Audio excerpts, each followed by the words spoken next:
얼마 전 온라인 커뮤니티를 굉장히 뜨겁게 달군 사연이었습니다. 네. 이 작성자 언니 A씨는요. 아버지와 사이가 좋지 않다 보니까 오랫동안 연을 끊고 살았습니다. 이 부모님이 이혼한 이후 한 15년 정도는 아버지를 한 번도 본 적이 없었다라고 합니다. 이 반면 여동생 B씨 같은 경우는 이 병든 아버지를 몇 년간 간호했고요. 또 아버지가 건강을 되찾은 뒤에는 이 아파트로 이사할 수 있도록 금전적 지원까지 아끼지 않았다고 합니다. 아버지가 집 마련한 데는 동생의 힘이 컸네요. 그렇죠. 게다가 이제 집 명의까지 아버지 이름으로 해드린 거잖아요. 네, 그렇습니다. 이 당시 집값의 한 60%를 동생이 했고요. 와, 동생은 마음만 먹으면 이 아파트를 공동 명의로 할 수 있었는데 네. 하지만 좀 재산이 많았던 동생은 이 다주택자다 보니까 이 취등록세 부담 때문에 이 아버지 명의로 이 아파트를 명의했던 겁니다.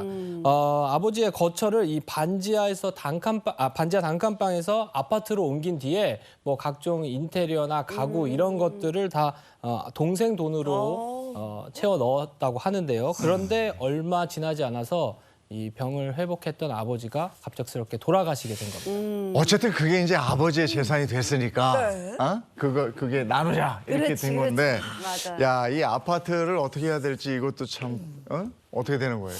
그러니까 이 슬픔을 나누던 이 자매는요, 이 아버지 상속에 대한 이야기를 했다고 합니다. 근데 동생이 먼저 자연스럽게 이 아파트에 대해서 자신이 이 아파트를 팔지 않고 임대를 한 뒤에 나중에 노후에는 자신이 들어가서 살겠다라고 이야기를 했다는 건데요. 네. 문제는 이 언니가 이에 대해서 상속 재산에 대한 욕심을 갖게 되면서 좀 문제가 생기기 시작한 겁니다. 아니 언니는 돈을 한 푼도 보태지 않았고 그러니까. 거의 뭐 동생이 아버지를 사들인 거나 다름없는 집인데 근데 갑자기 언니가 욕심이 생겼나 봐요.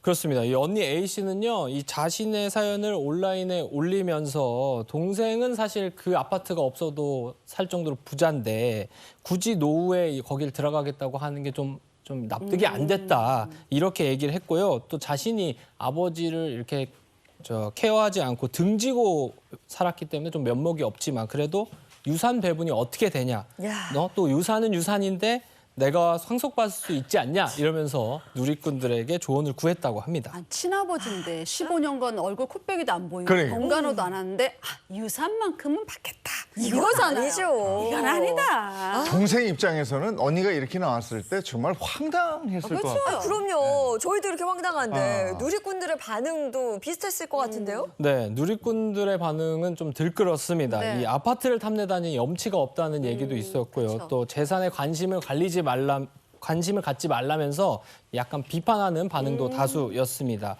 그러나 이 누리꾼의 분노에도요, A씨는 이 염치 없는 것도 알고 욕먹을 것도 알지만 그래도 정답을 알고 싶어서 그대로 썼다라고 얘기를 야, 했고요. 진짜. 또 A씨는 동생이 아파트를 팔고 상속 재산을 나눠줄 줄 알았는데 네. 집을 안 팔고 노후에 본인이 살겠다고 해서 좀 황당하다. 이게 맞냐? 이러면서 덧붙였다고 합니다. 참 염치 없는 거죠. 아니, 이걸 네. 어떻게 나눠줄 줄 알지. 이게 네. 근데 실제로는 어떨지 궁금해요. 자녀가 부모에게 집을 사줬는데 상속 후에는 다른 형제들과 이걸 나눠야 되는지. 궁금해요 답은 진짜. 뭘까요? 궁금해요 진짜. 제가 좀 우리나라의 원칙 알려드리고 이것만 기억하시면 돼요. 네네. 우리나라의 부동산은 명의자가 소유자다 이렇게 보시면 돼요. 명의자가 네. 소유자. 누가 아무리 사줬건. 누가 사줬건 아버지는. 가족 간이라도 당신 이름으로 해 아니면 뭐 동생 이름으로 이렇게 이제 명의를 작가인이 빌려주잖아요. 네. 그 사람 거예요. 그 사람 거로 네. 추정이 됩니다. 그거를 이제 추정을 깨려면 이제 명의 신탁 소송을 해가지고 다시 찾아와야 되는데 그거 네. 굉장히 어렵거든요. 그래서 이 사건 같은 경우에도 비록 동생의 돈으로 아버지한테 이제 명의를 빌려가지고 사줬지만 그 명의가 지금 아버지 거잖아요. 그럼 아버지 재산으로 추정이 되는 거예요. 그럼 아버지가 돌아가셨잖아요. 그럼 상속 재산이기 때문에 동생과 언니가 나눠야 되는 겁니다. 법적으로 그렇게 되는 거예요. 자, 그러면 이제 어떻게 하면 되느냐? 제가 또 방법 알려드릴게요. 이 아버지 입장에서는 이런 거를 좀 바로 잡아야 되잖아요. 네. 돌아가시기 전에 유언장을 작성하면 좋습니다. 그래서 사실 외국 같은 경우 유언장을 거의 다 작성하는데 우리나라에서는 많이 작성 안 하시거든요. 유언장에 쓰는 거예요. 이 집은 동생이 사준 거기 때문에 동생한테 준다 이렇게 쓰시면 되는 거예요. 근데 안 쓰면 어떻게 되느냐? 상속법대로 그냥 똑같이 나누는 걸로 추정이 됩니다. 그래서 당사자 간에 합의가 되면 합의대로 되지만 이렇게 합의가 안 되고 분쟁으로 갈 경우는 결국 가정법원에서 이제 상속재산 분할 심판하게 되거든요.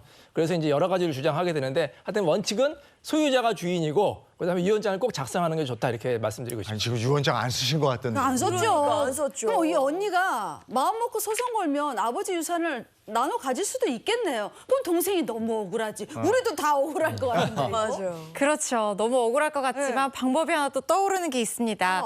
만약에 언니가 가정법원에 이제 상속재산 분할 심판을 청구를 하게 된다고 하면 내가 아버지의 재산 유지 증식에 이만큼 기여했다. 아버지한테 이만큼 효도했다. 이런 것들을 특별한 어떤 기여를 주장을 해서 기여분을 더 달라 이렇게 얘기를 할 수가 있어요. 말씀드린 것처럼 기여분이라고 하는 것은 돌아가신 분에게 어떤 특별한 간호를 했거나 부양을 했거나 뭔가 병원비를 부담했거나 아니면 같이 모시면서 살았다거나 네. 이런 기여가 있거나 그렇지 않으면 돌아가신 분의 재산을 만들거나 증식하거나 유지하는데 내가 또 특별히 기여한 노고가 있다. 이 부분을 상속재산 분할할 때 좀 참고해달라. 그래서 좀 더 달라라고 얘기를 하는 거거든요. 그렇게 되면은 이 전체 상속재산 중에서 기여분에 해당하는 비율의 이 금액을 뺀 나머지 재산을 가지고 법정 상속 비율대로 나누게 되는데요.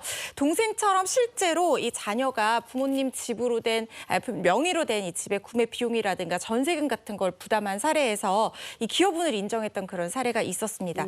이 사연에서도 동생이 지금 아파트값 60% 부담했을 뿐만 아니라 아버지 15년 동안 간호하고 그렇죠. 아마 병원비도 기여도가 부담했을 있죠. 것 같거든요. 네. 그런 부분에 대해서 충분히 주장하고 입증하신다고 하면 기여분 상당을 인정받으실 수 있을 거라는 생각이 듭니다.